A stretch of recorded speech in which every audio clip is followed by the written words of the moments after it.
Assalamualaikum warahmatullahi wabarakatuh dan sejahtera. Kembali kita bersama dalam bicara Dewan Muda Johor. Dan untuk pengetahuan semua, Dewan Muda Johor dan untuk kali ini untuk pengetahuan semua, anjuran bicara Dewan Muda Johor ini dianjurkan sendiri oleh Dewan Muda Johor dan juga dengan kerjasama Institut Dato' On atau nama singkatan dia IDO. Dan untuk para penonton FB Live di luar sana, jangan lupa like, share FB, Twitter dan IG Dewan Muda Johor. Dan siaran hari ini kita live di FB, di MJ dan juga Institut Dato' On Jaafar. Dan boleh ikuti rakaman live kami di di channel YouTube dan Spotify Dewan Muda Johor podcast. Alright. So pada siri sebelum ini, bicara Dewan Muda Johor telah membincangkan tentang undi, tangguh undi anak muda. Undi 18 tahun gitu. Tangguh undi 18 tahun. Itu untuk siri yang pertama. Dan siri yang kedua ni, Dewan Muda Johor terpanggil untuk membawa satu tajuk yang dekat pada orang muda, iaitu dilema anak muda antara gaji bermaruah, gaji minimum ataupun menganggur. Jadi untuk kali ni podcast ni kita buat secara sembang santai lah. Kita tak ada serius mana pun. Dan walaupun begitu, secara sembang santai pun kita nak topik ini difahami oleh anak muda di luar sana. Alright. Untuk sebelum kita mulakan kita punya sembang santai ni bersama dua panel jemputan kita pada malam ini, saya minta lah saudara Anas untuk mainkan video VT untuk tontonan para penonton di Facebook. Okey, Anas.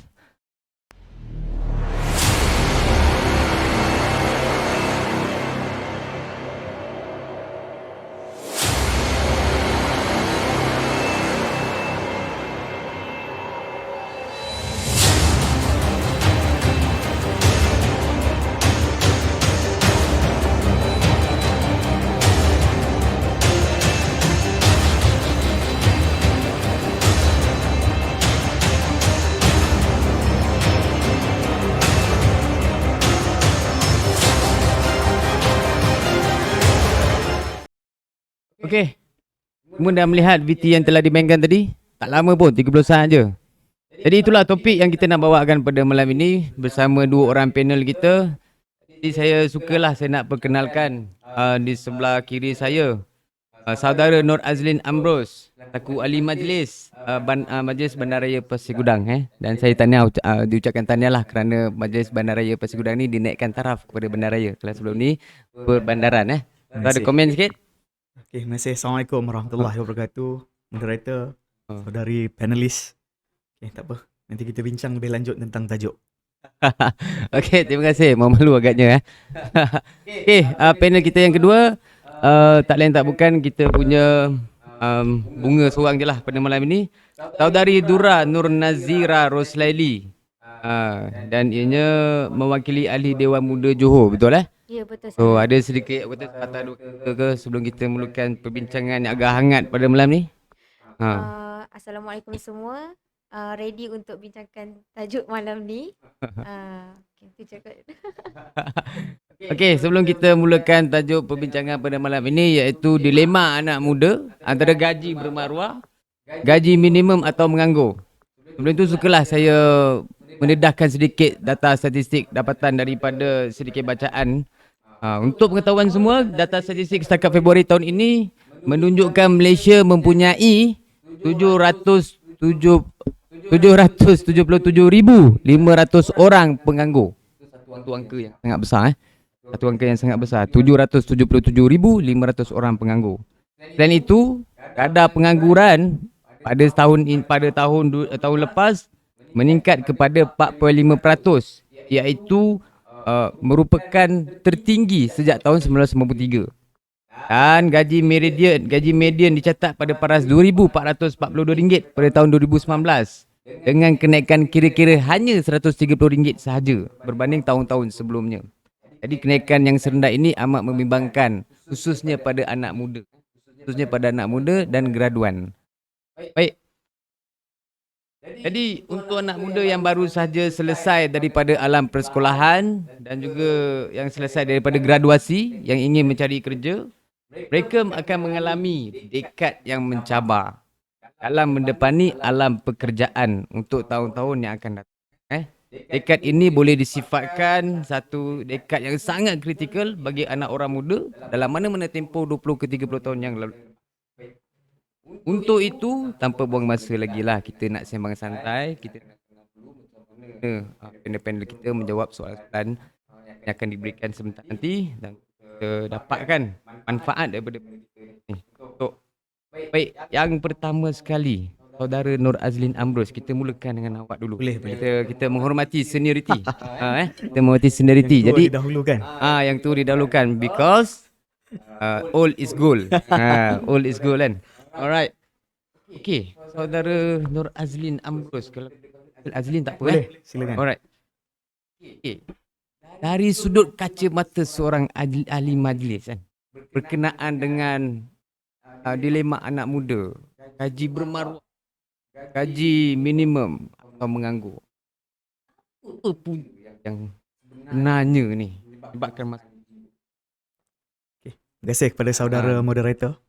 Saya suka ambil pandangan yang cuba address apa yang saudara moderator cuba dapatkan pandangan daripada saya sebagai salah seorang kata pengumbal dasar lah di pihak berkuasa tempatan. Kecil je kita ni.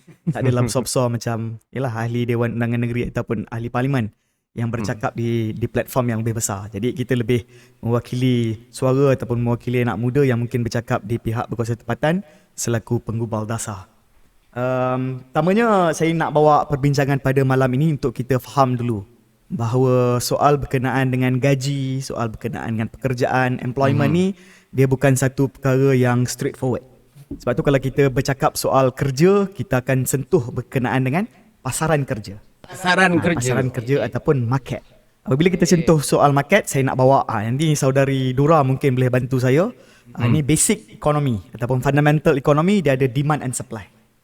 Demand and supply. So kalau kita tengok demand and supply curve, ini kita belajar ekonomi sikit lah supaya kita faham bahawa nak menentukan gaji minimum, nak menentukan gaji living wage, nak tentukan decent wage, apa-apa berkaitan dengan gaji ni ianya tak semudah ataupun bukan bermain sentimen semata-mata. Okay. Jadi kalau demand curve tu, saudari Dora boleh bantu saya jelaskan nanti. Soal berkenaan dengan demand tu datangnya daripada majikan lah. Iaitu permintaan. Dan juga supply tu daripada kita lah, majikan. Salah satu kumpulan yang contribute ataupun menyumbang kepada soal supply adalah graduan ataupun siswazah itu sendiri. Jadi kalau kita tengok demand curve tu, supply and demand curve tu, dia akan bertemu di satu titik, titik yang dipanggil sebagai titik equilibrium. Titik equilibrium. Itu yang ditentukan. Maknanya ini fundamental economy. Saya ni budak engineering. Kamu cerita titik equilibrium ke apa ke? Kita kena faham.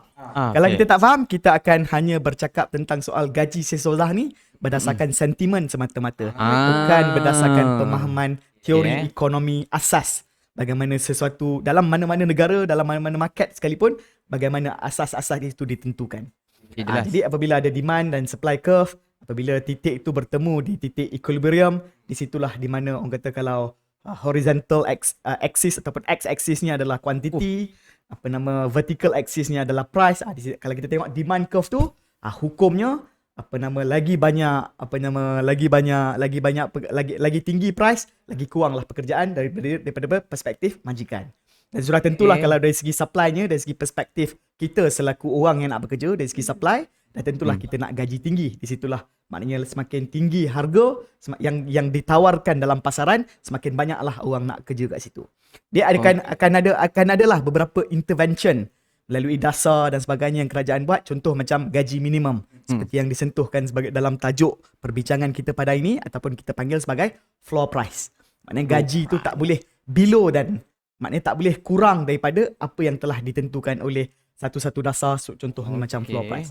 Dan kena faham juga gaji minimum ni hanyalah merupakan salah satu je daripada banyak-banyak dasar berkaitan dengan pekerjaan dalam untuk menentukan atau untuk memastikan pasaran kerja dalam sesuatu negara itu betul-betul orang kata yang banyaklah dia punya considerationnya dari segi fiscal dan monetary policies of certain country ataupun satu-satu country, bagaimana keadaan inflasi dan juga consumer price index itu, semua itu banyak faktor yang sebenarnya menyumbang kepada akhirnya kita boleh tentukan dari segi kuantum, dari segi jumlah ringgit Malaysianya, apa yang sebenarnya sesuai untuk negara tersebut.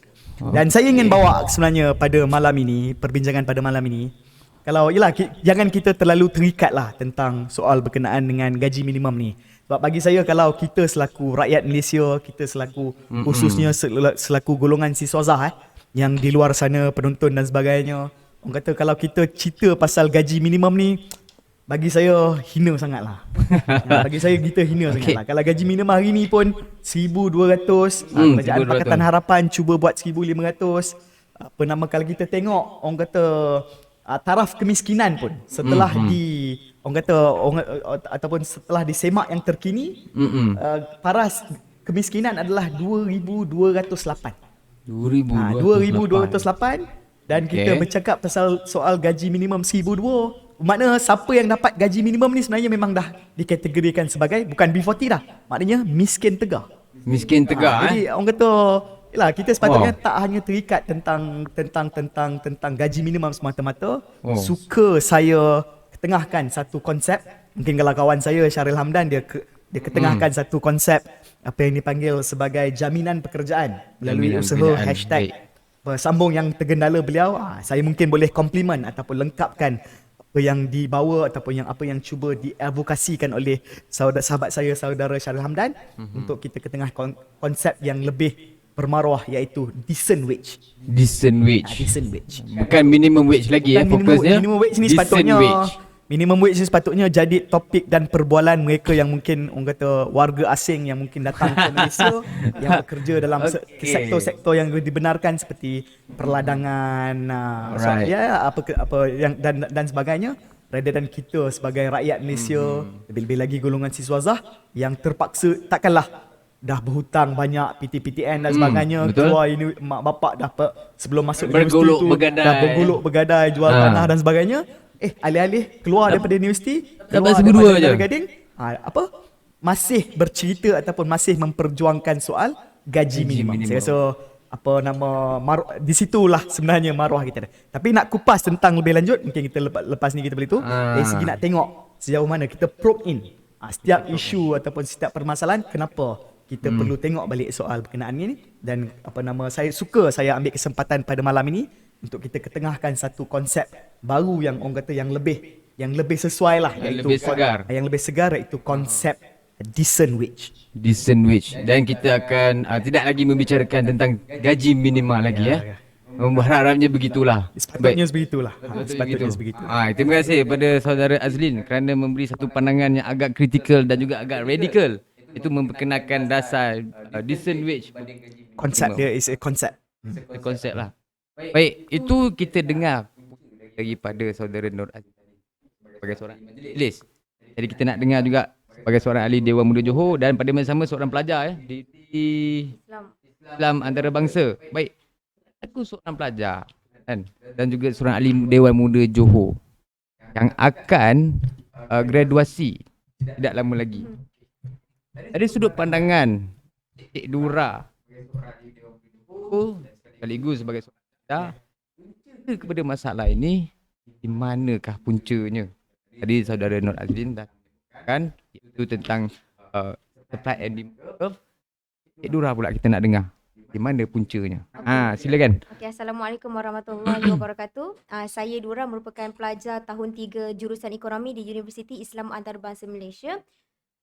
Jadi pada pandangan saya, macam mana kita boleh kaitkan punca macam mana berlakunya pengangguran ataupun isu gaji, isu pekerjaan ni, di mana kita punya label dengan supply and demand kita tadi tu tak match. Betul lah, maksudnya kita punya siswazan ni lambakan dia terlalu banyak, and kita boleh lihat dari pelbagai industri ataupun maksudnya macam dari medik ataupun engineering, dari segi accounting punya graduate student. Jadi kita boleh tengok apa yang industri minta dengan apa yang universiti sediakan itu tidak sama banyak. Jadi kita boleh tengok demandnya banyak kepada, contoh sekarang ni COVID kan, so demand banyak kepada sektor perubatan ataupun medik, tapi sekarang ni kita kekurangan bio ataupun medik student. Kita terlalu ramai engineers, we have a lot of lawyer, tapi kita kekurangan maksudnya apa yang ada di pasaran tak dilengkapi oleh kita student-student ni yang kita grad ni.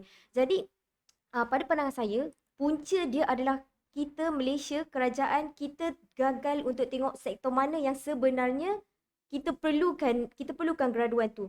Kalau macam dulu kita tengok ICT ataupun teknologi, communication, kita perlukan graduan. Jadi semua orang waktu tu berebut-rebut ambil course programming, ambil course ICT. Tapi bila kita tengok balik sekarang, course ICT dia punya lambatkan pekerjaan dia orang, maksudnya dia orang unemployed, dia orang tidak diambil bekerja adalah pada tangga ketiga, di mana dulu kita nak sangat orang ICT ni, tapi sekarang ni bila kita tengok balik, dia sebanyak 25% macam tu tak silap saya, mereka ni tak ada peluang pekerjaan. Maksudnya Tak ada peluang pekerjaan yang luas lah. Maksudnya sekarang ni macam kita dah, bila dunia ni dah berubah, okey kita dah boleh tengok demand and supply tu dah berbeza dah. Apa yang industri demand dengan supply tu dah berbeza. Maksudnya kita tak boleh cakap, okey sekarang ni dunia IT, 5G, IR 4.0, Society 5.0. Okey, so semua ambil ICT. Kita tak boleh cakap macam tu sebab kita tak jangka kan COVID ni akan jadi. So kita need a lot of doctors, kita need a lot of frontliners kan sekarang ni. So jelas. kita kena make sure kerajaan dan industri kena bagi tahu, okey industri kita perlukan lagi ramai otak-otak untuk, bukan otak-otak makanan otak brain untuk kita fikirkan cara untuk R&D, macam mana nak produce vaksin. Sedangkan negara-negara lain and even macam Malaysia pun, kita punya vaksin we took more than 1 years untuk kita produce satu vaksin, which is lama ke? Sangat lama lah. Sangat lama ke setahun tu? Setahun tu lama. Bayangkan kalau COVID tu dah setahun, dah berapa banyak kematian dekat dunia, kita baru nak produce vaksin kan. So maksudnya kita sangat lambat untuk kejar apa yang dunia minta. Jadinya puncanya industri kena bagi tahu apa yang kita perlukan. Contohnya kita perlukan more on orang-orang yang bermain kepada otak, maksudnya yang berfikir, yang tak boleh digantikan dengan mesin ataupun tak boleh digantikan dengan yang maksudnya macam pekerja kemahiran tinggi ataupun pekerja kemahiran rendah. Kalau industri perlukan pekerja kemahiran tinggi, okey bagi tahu so that KPT ataupun menteri pengajian tinggi boleh take note. Okey, IPT kita kena buat UPU untuk make sure graduan untuk contohlah medik tinggi. So UPU boleh tapis. Okay, kita perlukan a lot of medic students sekarang. So kita boleh prepare better lah untuk in the future nanti. Okay, jelas kat situ. Maknanya dari sudut pandangan Cik Nora, bahawasanya demand oleh industri tu perlu di-fulfillkan atau dipenuhi oleh universiti. Betul. Maka satu soalan yang timbul di sini. Salah, lepas ni siapa-siapa jawab, saya buka soalan ni. Universiti, adakah tempat melahirkan tenaga kerja atau tempat melahirkan pelajar cemerlang? Siapa nak jawab? Kalau betul melahirkan tenaga kerja, maka hasilkan tenaga kerja yang diperlukan oleh industri. Kalau untuk menghasilkan pelajar cemerlang, bagi mereka periksa banyak kali, for flat score, sampailah dapat pelajar cemerlang. Dia sebenarnya perkara soal peranan universiti ni tak semudah tu. Bermakna kita masih terperangkap dari segi kita nak salahkan siapa, rather than kita cari betul-betul solution. Bermakna industri akan always kata dari segi, yelah sebab apa yang Dora bangkitkan tadi adalah dari segi, yelah saya boleh akui atau boleh terima pandangan beliau tadi tentang apa salah satu perkara yang menyebabkan apa yang kita alami pada hari ini, dilema oleh orang muda ataupun dilema oleh graduan adalah dari segi soal mismatch. Yang mana perkara itu sebenarnya is not a straightforward case also. Apa nama, it's not rocket science lah. No, it's not a straightforward. Maknanya perkara tu bukan kata if we forecast better, we will address the issue and provide the solution better. I don't think so. Kalau tanya pandangan saya, that is not, I mean as not as simple as that. As not as simple as that for me lah. Tapi apa yang sebenarnya kita alami adalah, saya suka kaitkan dengan apa sebenarnya Malaysia pada hari ini. Bahawa kita sebenarnya terperangkap sebagai sebuah ekonomi yang orang kata tak keluar-keluar daripada middle high income. Itu sebenarnya maknanya situ kita boleh kaitkan dengan masalah struktur ekonomi kita. Kenapa Malaysia hari ini terperangkap sebagai sebuah negara, yalah, we claim that we are middle high income. Maknanya middle high, in between middle dengan high. So itu yang dia kata middle high. Walaupun aspirasinya adalah untuk kita akhirnya menjadi high income nation, Maknanya negara yang orang kata berpendapatan tinggi, rakyatnya nanti bergaji tinggi dan sebagainya. Tapi kita dah lama kita terperangkap dan tertinggal sebenarnya Tak dengan pernah keluar negara pun daripada sana. terperangkap disebabkan Terperangkap. Okey. Itu yang Bahaya tu. betul, sebab patutnya kita dah sampai masa kita tahun ni pun dah 2021. Patutnya tahun 2020 tu hari itulah kita dah bergelar sebuah negara maju high income status. Tapi kita terperangkap, salah satu punca macam apa yang saudara Dora cakap, apa nama kita dengan mismatch yang mana salah satu faktor yang contribute kepada isu ini adalah apabila kita pada satu ketika kita keluar daripada apa nama industrialization kita prematurely. Itu yang kita hari ni kita sebenarnya confused. Kita ni negara yang berekonomi yang berasaskan apa? Nak kata kita ni berasaskan manufacturing pun tak. Nak kata kita moving to the more technology pun tidak. Jadi itu yang saya katakan, kita tu terperangkap. Dan di situlah menyebabkan apa yang saudara Dura cakap tadi, bahawa peluang-peluang pekerjaan baru itu kita tak boleh nak create. Ekonomi kita punya SMEs majoritinya ataupun more than 90%-nya adalah maknanya business tu masih lagi bergelar SME ataupun small and medium rather than big organisation ataupun multi organisation yang sepatutnya berperanan ataupun mampu untuk create ataupun mampu untuk mencipta peluang-peluang pekerjaan baru yang mungkin apa orang kata menawarkan pendapatan yang menawarkan gaji yang tinggi dan sebagainya.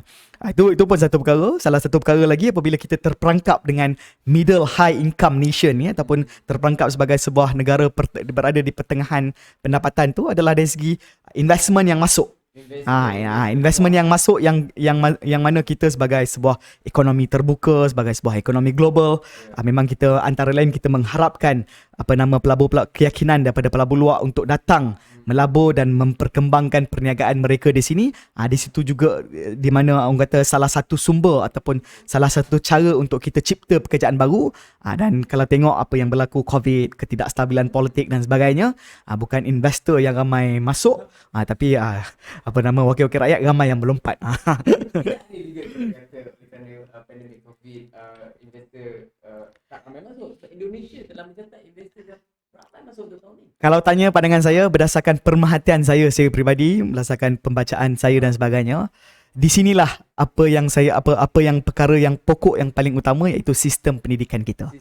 Di sini hari ini Indonesia telah membuktikan kejayaan mereka dari segi untuk memastikan sistem pendidikan yang mereka amalkan di negara mereka ataupun yang mereka punyai betul-betul melahirkan individu ataupun betul-betul melahirkan graduan yang betul-betul menepati keperluan masa hadapan. Dan disitulah kita banyak ketinggalan apabila maknanya Indonesia hari ini dapat lihat keputusan hasil apa yang mereka buat sebelum ni, apabila mereka lihat betul-betul soal, mereka beri penekanan tentang soal pendidikan dari segi kualiti, dari segi bagaimana sistem pendidikan itu berjaya menyatu padukan mereka. Repeat balik tadi, memang universiti tu menyediakan pekerja-pekerja, sebab bila kita grad memang dia akan melalui latihan industri, and kalau dia bagus dia diserap di situ, kalau tidak dia boleh cari di tempat lain lah. Bermaksud universiti memang menyediakan peluang pekerjaan, menyediakan pekerja untuk memenuhi peluang pekerjaan itu, tetapi kualitinya, adakah kualiti dan kuantitinya itu sama? Sebab kita boleh tengok ada student yang saya akui ulat buku tapi bila bekerja CGPA bagus, akademik paper memang bagus, tapi bila bekerja ada skill-skill ataupun dia punya kemahiran yang tak berapa fleksibel. Maksudnya presentation skill dia, macam mana dia nak negotiate with dia punya investor dekat company tu. Jadi benda-benda ni yang kita sebenarnya perlu, as student kita perlu polish lah benda ni, sebab kita tahu in the real world nanti itulah yang diperlukan, itulah demand sebenar yang mata majikan yang cari. Bukan setakat for flat on papers, tapi pada skill kita tu kita tidak memenuhi. Jadi saya rasa kita dah start mula untuk fikir quality of graduate, sebab kalau kita tengok memang universiti menyediakan lawatan sambil belajar, pergi lawatan untuk latihan industri, tapi we cannot see the effectiveness. Kita tak boleh nampak adakah benda ni efektif. Sekadar pergi lawatan, kita pergi company besar-besar, kita tengok accounting firm besar-besar, tapi student tu hanya pergi, dia tak tahu macam how to tackle Ini satu and manage. kritikan yang agak pedas Yes, terhadap betul. industri. Kita kena make sure kita Ah. compact, kita bersihkan diri kita untuk kita make sure kita Ah. adalah orang yang berkualiti keluar nanti sebab Oh, graduan memang banyak. Jadi Graduan macam saban tahun memang banyak dilahirkan. Yes, macam Tapi mana kita sama ada berbeza. kualiti atau tidak, itu bergantung pada graduan tu sendiri. Betul. Jadi ada nak komen ke? Macam tadi tak sabar nak cakap tadi. Tak, Dura dah banyak komen dah. Komen dia agak kritikal bagus lah. Tapi Dura punya cakap tu kritikan yang agak pedas pada industri itu sendiri. Betul. Maknanya industri ni sama ada industri menyediakan fasiliti-fasiliti yang baik untuk menggilak bakat-bakat pelajar atau pelajar tu sendiri mengambil inisiatif sendiri untuk menggilak bakat mereka, betul Betul. Tapi saya suka lebih kepada letakkan itu tanggungjawab pelajar tu sendirilah untuk menggilak bakat mereka sendiri sebab mereka juga yang akan akan keluar untuk mencari kerja kan. Baik. Kita dah tengok dan kita dah dengar daripada dua orang panel kita ni tentang punca masalah berlakunya dilema sama ada gaji bermaruah atau gaji minima ataupun menganggur di kalangan anak muda, terutamanya graduan. Itu dari sudut puncanya. Kita dah jelas, kita dah bahaskan, kita dah perdebatkan. Tapi untuk solusinya, sebab tadi kita dah bincang punca, kita masuk pada solusinya. Baik. Kita tengok artikel-artikel yang dikeluarkan oleh para menteri di luar sana kan. Tokpa. Syukurlah gaji 1,200 kan.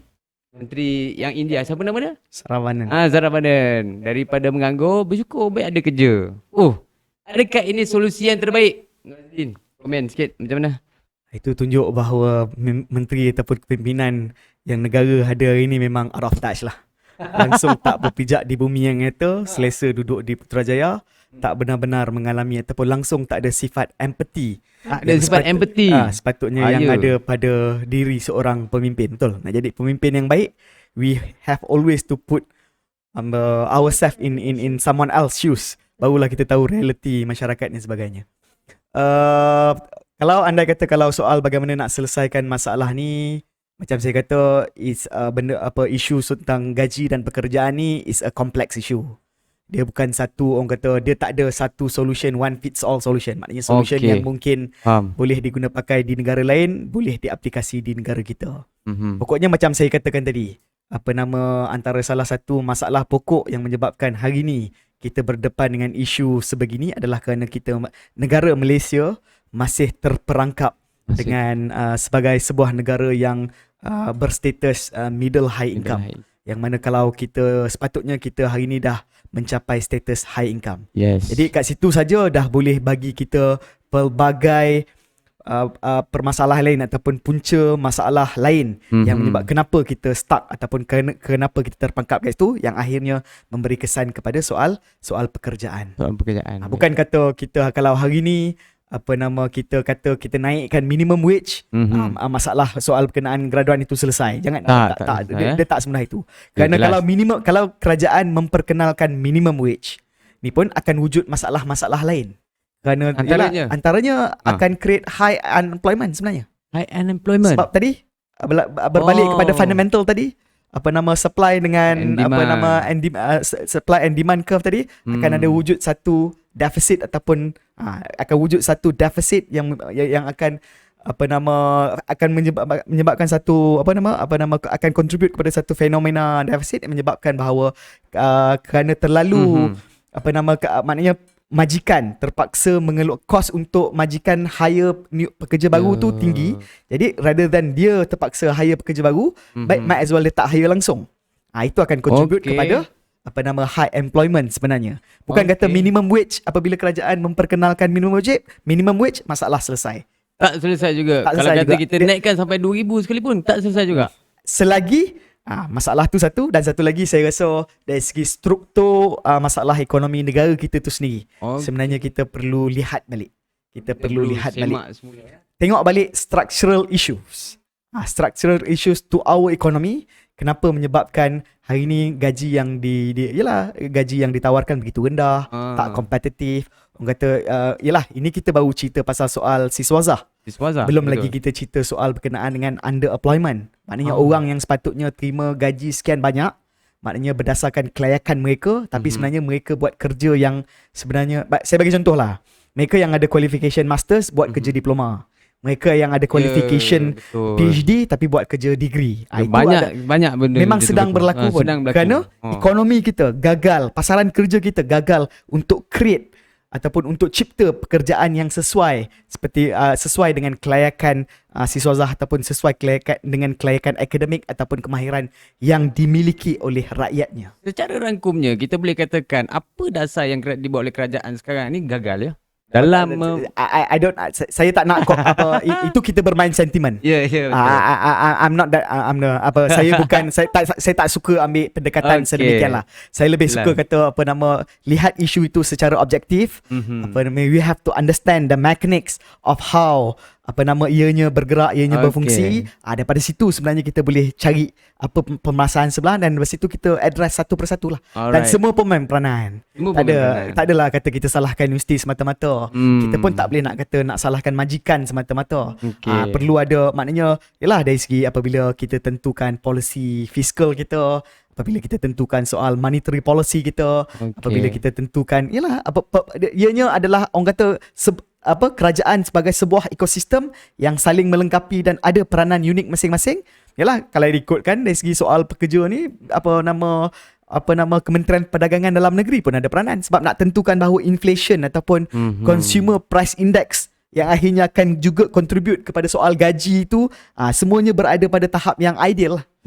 Jadi orang kata dia kena, we have to look this issue in total rather than kita simply put ataupun transfer the blame pada universiti semata-mata, pada industri semata-mata, pada Perdana Menteri Sebab banyak semata-mata stakeholder sebagai yang contoh. terlibat dalam benda ni It's a dynamic issue yang kita Dynamic perlu issue. lihat secara total. Macam saya katakan tadi, cuba cari permasalahan sebenar, isu sebenar, kenapa we are still stuck in the middle income country dan juga kenapa we have issue with our structural economy. Okey. Anda kata kalau kita dapat list down kan all the issues, di situ mungkin kita boleh cari. cerita satu-satu Untuk kita kata para graduan di sana yang sedang bekerja dengan gaji minimum yang ada, adakah patut kita kata bersyukur? Okey.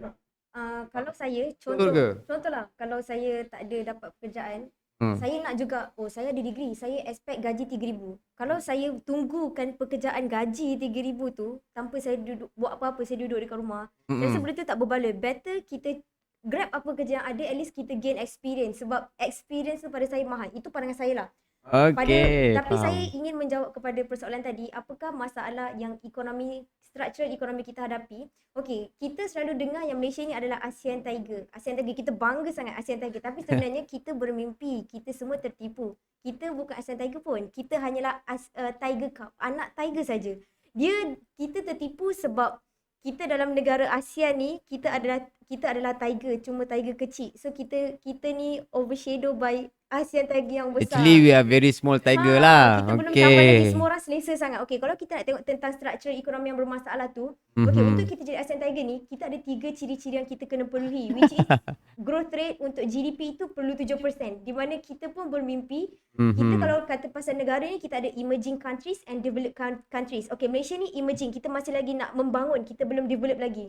And then kita punya GDP growth rate masih lagi rendah lah pada tak 4.5, which is 4.5 dan 7 tu sangat jauh lah. Maksudnya Sangat kita kena jauh. kejar lagi baru kita boleh kata kita ni boleh mengejar jadi ASEAN Tiger. Tapi kita ada lagi 2 kriteria kita penuhi. Yang kedua adalah apabila ekspor kita melebihi import kita. Kalau kita tengok Surplus. sendiri cukup Trade surplus. yes, trade surplus. Cukuplah kita tengok food security saja. Mhm. Kobis tu pun 200 juta kita perlukan untuk import masuk Malaysia. We import our Kita food. import masuk Malaysia. Kita kena import Sedangkan masuk kita Malaysia. banyak tanah Sedangkan ni. kita tengok Kobis dekat kamera Ha. ni banyak, tapi sebenarnya kita tak cukup. Kita cukup. belum cakap lagi tentang semiconductor, kita belum cakap lagi tentang barang ubat. So maksudnya kita jangan berangan untuk jadi aset. Every single thing kita import sahaja. Kita masih Bahaya lagi juga import. ni. And then yang the last one is kita kena make sure industri kita ni move daripada sektor-sektor yang tradisional kepada sektor-sektor yang maju. Maksudnya dia nak kata agriculture ni tak ada, kita semua dah gerak kepada industrialization. Tapi benda tu kita tengok dekat Malaysia ni, agriculture masih lagi, kita pun struggle dengan agriculture kita. Kita masih lagi penanaman secara tradisional, kita tak ada agriculture modern. So macam mana kita nak cakap kita ni nak keluar daripada middle high income country tu kan. Jadi maksudnya benda-benda yang kita kena cater dululah. Maksudnya kalau kita rasa semua ni dah stable, baru kita boleh nak demand gaji ke apa. Sebab macam ni, kita sebagai majikan, kita contohlah, okey saya buka peluang pekerjaan, satu, siapa nak jadi kerani, kita buka gaji, oh tak naklah Granny macam bawah sangat. Okay, contohnya Okay. kita nak buka kepada IT Researcher designer. lah. Engineer lah. Researcher. Okay, Researcher, Yang sepatutnya mungkin masters kan. betul. Maknanya kelayakan paling minimum untuk jadi researcher mungkin master. Master contohnya we are talking about what? 4 to 5,000. okay, 5,000. Okay, contohnya dia mengharapkan 5,000 kan. Okay, tapi Yeah. sekarang ni yang majikan ni kata okay, kita open contohlah majikan dia mesti nak maximize cost. So dia akan make sure dia akan maximize profit. Dia akan minimize cost. So make sure dia akan cakap okay, kita akan open 2,000. Kita akan offer 2,000. If awak punya experience, awak punya klien Okay. tinggi, kita boleh bagi lebih. So at par tu 2,000. So kalau ada master student yang kata oh 2,000 je tak puas tak nak. Majikan tak kisah, majikan tak kisah. If you don't want that position, ada orang yang sanggup 1,800 pun tak apa bos. Dia sanggup 1,800 sebab tu gaji dekat Malaysia ni dia punya minimum tu tak boleh naik-naik sebab if you don't want, these people want. So dia akan jadi 1,800 je lah. Sepatutnya 2,000 tu tadi 2,000 tadi tu jadi par dah. Tapi bila ada orang lain yang tak apa, Okay. 1,500 pun tak apa. Sebab tu gaji tu nak naik sangat susah. And kalau kita cakap pasal gaji ni, dia adalah wage is sticky downward. Maksudnya dia nak naik sangat senang tapi nak turun sangat susah sebab kenapa kalau kita tengok waktu COVID ni, kenapa company sanggup lay off diorang punya pekerja? Sebab kalau diorang turunkan gaji pekerja tu akan bekerja tetapi pada produktiviti yang rendah, motivation yang rendah. So, apa CEO dan bos-bos ni buat daripada kita dapat pekerja yang bekerja pun tak bersungguh-sungguh, diorang dah low motivation, kita better lay off diorang, kita kekalkan yang mana betul-betul berguna untuk company kita. Gaji diorang yang kita buang tadi tu tambah dekat gaji yang berguna ni. Sebab tu diorang sanggup lay off beramai-ramai. Macam kita tengok hotel, pelancongan, diorang lay off beramai-ramai. Sebab faktor tu lah. Sebab dia tak nak ada pekerja yang low of motivation. Dia tak nak begitu. So, pada pandangan saya, ekonomi tu memang kita kena betulkan. Baru kita boleh nak demand minimum wage tu apa, berapa. Sebab kita sendiri pun supply labor, nak kata kualiti bagus. Ada yang kualiti bagus tapi sikit. Dia punya proportion tu is not Bagus tu proportion. sikit. Bagus tu Yang sikit. banyak tu apa? Dia bukan yang tak bagus tu banyak. Dia Habis? macam biasa je, Asia. Maksudnya Asia. So maksudnya how kita nak buat Okay. polisi untuk increase kita punya minimum wage kan. Sedangkan kita tengok garis kadar kemiskinan pun dah semakin tinggi. Dan Kadang kita tengok dengan betul. GDP kita teruk, dengan GDP tak adalah teruk sekarang ni, tapi kita tengok kita melalui sedikit fasa recession. Kalau kita berkata tentang labor force, kita ada unemployment tu terbagi kepada structural, frictional, kita ada cyclical. Okey, kalau macam COVID sekarang ni dia ada cyclical di mana unemployment ataupun kadar pengangguran yang berlaku disebabkan oleh keadaan ekonomi itu sendiri. Bukan kita minta, maksudnya Tuhan yang bagi. Macam COVID datang kan. So benda-benda ni semua Unexpected lah. COVID datang unexpected kan. tapi Okay. kita kena bersyukur. Kalau dulu waktu perang dunia pertama, perang dunia kedua, benda tu semua berlaku, kita Great perlu bersyukur Depression. sangat. Sebab kalau perang dunia pertama tu tak berlaku, global economic crisis tu tak berlaku, kita tak akan prepare untuk this economic crisis waktu COVID. Maksudnya pada berlakunya global financial crisis 2007-2008 dulu tu, kita kerajaan semua dah bersedia. Okay, if this happen, macam mana nak cater untuk rakyat yang tak ada kerja? Macam mana nak cater untuk masalah-masalah lain? So bila COVID berlaku, kita dah ada benchmark macam mana kita nak settlekan negara kita ni. So kita tak boleh cakap oh susahlah kita nak cater, susah kita nak cater sebab benda teruk dah berlaku. Every 10 years kita boleh cakap. Dulu masa perang dunia dulu tu memang lama sangat lah. And economic financial crisis tu lah kita boleh tengok how government buat, macam mana campur tangan kerajaan. Kata Adam Smith kan, kerajaan government intervention tu is a need in economic market. So kerajaan sepatutnya dah lebih bersedia lah. Kalau let's say COVID ni kita dah melanda the next wave kan, maksudnya kita dah ada benchmark, kita dah tahu dah patutnya apa yang kita buat. Vaksin tu semua kita dah kena tahu macam mana nak make sure vaksin masuk dengan cepat. Sebab saya as economic student and as young economist, saya sangat berharap yang vaksin boleh masuk cepat dan janganlah ada isu-isu yang ni dapat dulu. Sama nanti. Saya malas nak cakap isu tu kan. Vaccine equality. Jangan cakap Tapi isu tu kan. that's different topic lah. Maksudnya macam saya sangat berharap dengan adanya vaksin yang kita dah sampaikan pada rakyat-rakyat ni. Saya rasa itu je harapan kita sekarang ni. Itu je satu-satunya harapan. Yes. Kalau semua rakyat kita divaksinasi atau 80% rakyat kita divaksin, Yes, 80%. Untuk dapat herd immunity. boleh lah Kita sekarang dapat ni boost pada up tahap, ekonomi tu. vaksin kita hanyalah adalah pada tahap yang dapat second dose hanya 1.6% Mhm. sangat sikit. Sangat sikit lah sangat berbanding negara-negara Ah. lain So untuk kita back to normal economy tu sangat jauh lagi lah saya rasa. Tapi harapan saya hanya kerajaan saja yang boleh Jangkaan berapa lama tu untuk kita come to the Saya rasa- stable economic tu? Oh, itu takkan ambil masa lebih, akan ambil masa lebih daripada 24 bulan. Takkan Oh. semudah setahun, takkan semudah itu. So Banyak maksudnya faktor lah memang sebenarnya. kita kena do something juga untuk ekonomi, and saya berharaplah kerajaan untuk cepatkan vaksin tu sebab that is the only hope yang kita ada untuk kita bring back ekonomi kita ni to the normal way. Okey, kalau macam tu, okey kepada para penonton di luar sana yang mana mengikuti kami live di di Facebook, sekiranya ada persoalan yang nak ditanyakan kepada dua orang panel kita ni, dipersilakan dan sangat-sangat dialukan. Sebelum kita menutup dan untuk masuk ke sesi kesimpulan sebentar saja lagi, sekiranya ada persoalan yang bermain di minda kalian, jangan malu, jangan segan, silakan tanya. Mereka berdua ni tak sabar nak ditanya sebenarnya. Okey, kita sambung sikit berkenaan dengan solusi yang boleh dicadangkan buat masa sekarang. Buat masa sekarang yang terdekat ni. Cik Azlin. Buat masa sekarang ni Cik Azlin. Kita nak satu solusi sebab orang muda di luar sana, lebih-lebih lagi di Twitter, mereka marah. Jadi apakah satu solusi yang boleh kita tawarkan pada mereka? Dan ini seperti apa yang saudari Nura bangkitkan sebentar tadi, kita sebenarnya masih berada dalam satu keadaan yang orang kata apa yang dipanggil sebagai very unprecedented. No one expected the impact to the economy, virus yang Tuhan hantar, sesuatu yang langsung tak nampak. Betul. Itu antara hikmahnya yang kita sendiri boleh reflect. Sebenarnya apa yang berlaku, sesuatu yang Tuhan hantar is just a molecule ataupun virus yang kita sendiri, yang kita berdepan dengan satu musuh yang kita tak nampak, tapi kesan dan juga implikasinya sangat teruk.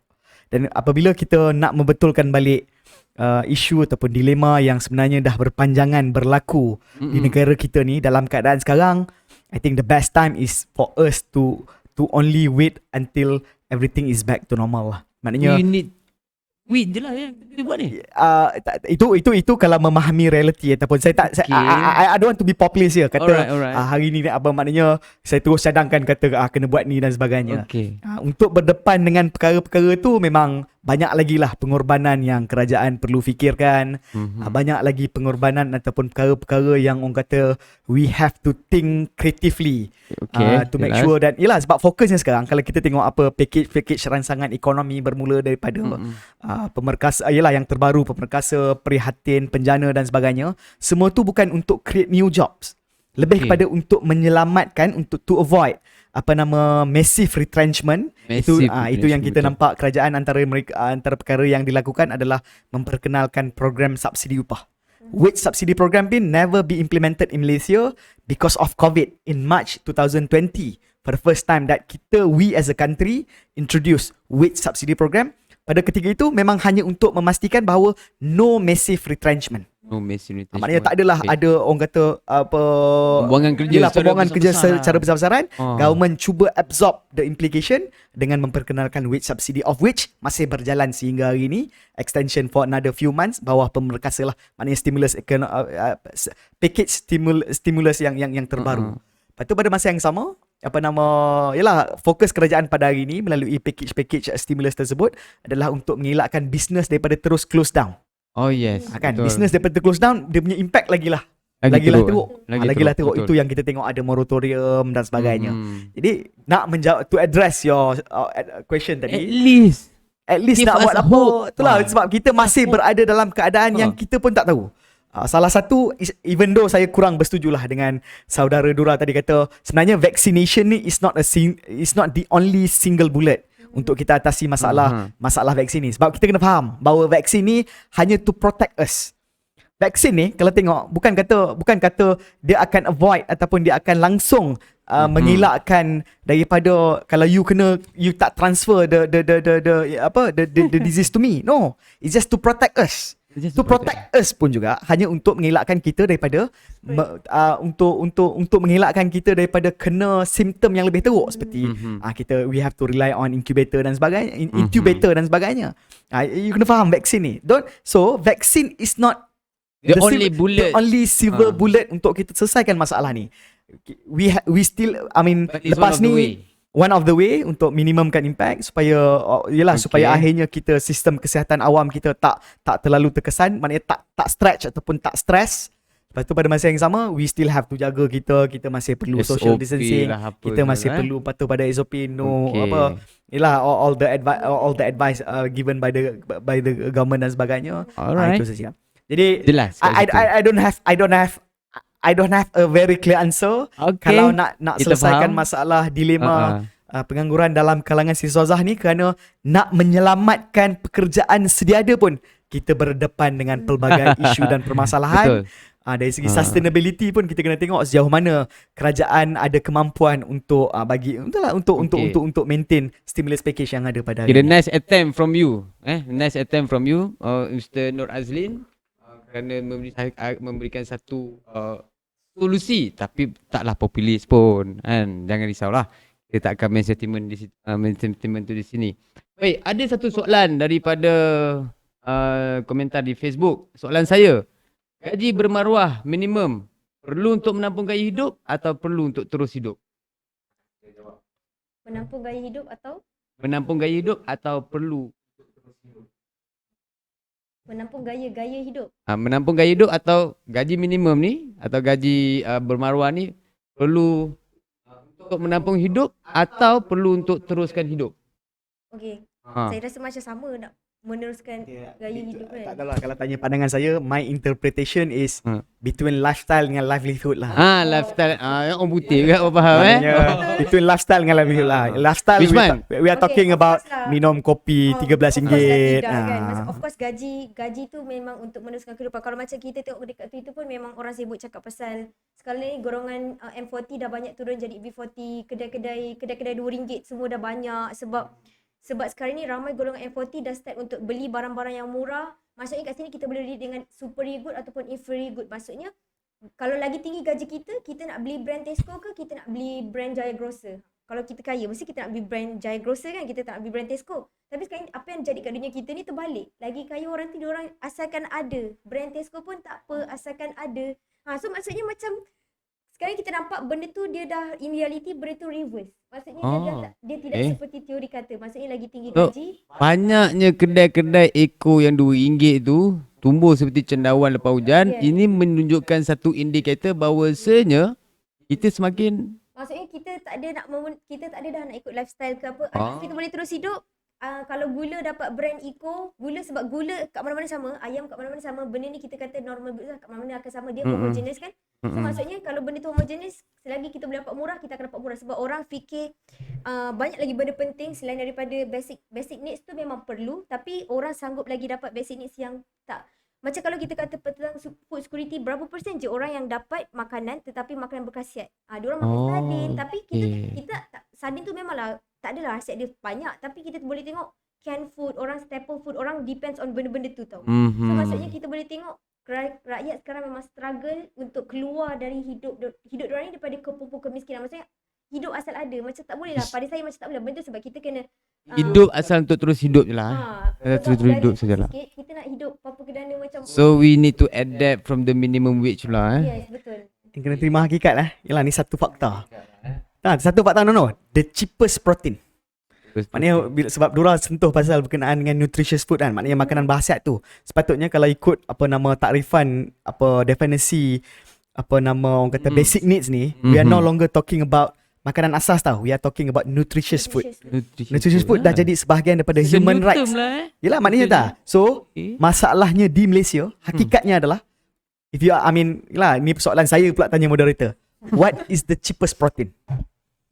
What is the cheapest protein now for us in the country?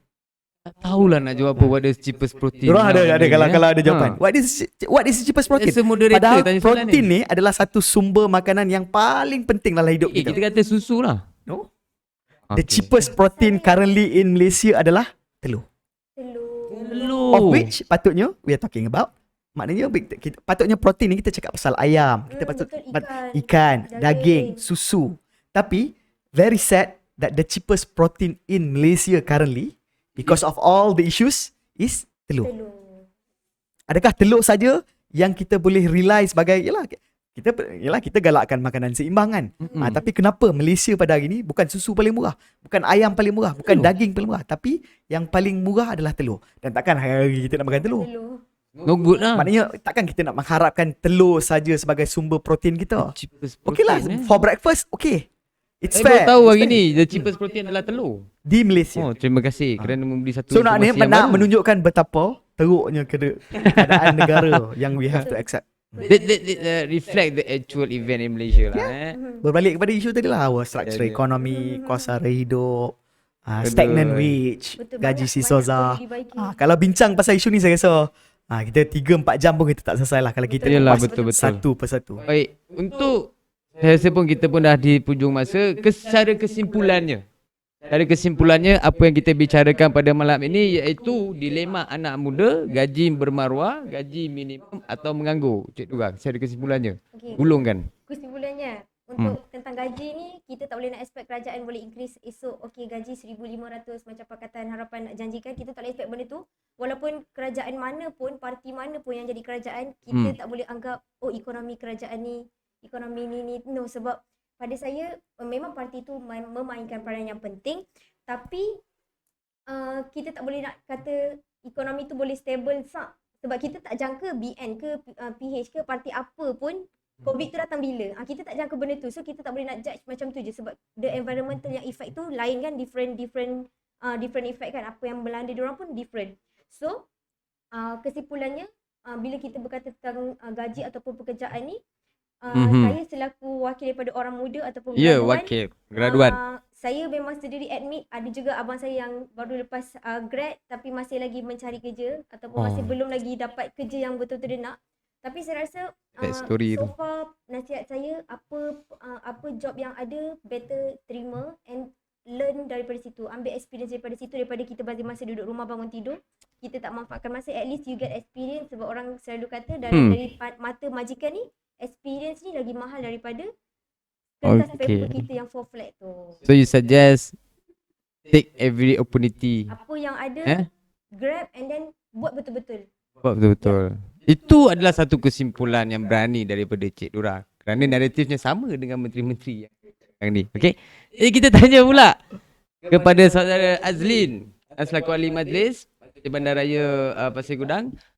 Secara kesimpulannya, setelah apa yang kita bincangkan panjang ni, kita nak dengar daripada mulut Cik Azlin. Dipersilakan. Pertama tahniah saya ucapkan kepada penganjur lah DMJ kerana berani untuk bicara soal-soal yang besar seperti ini.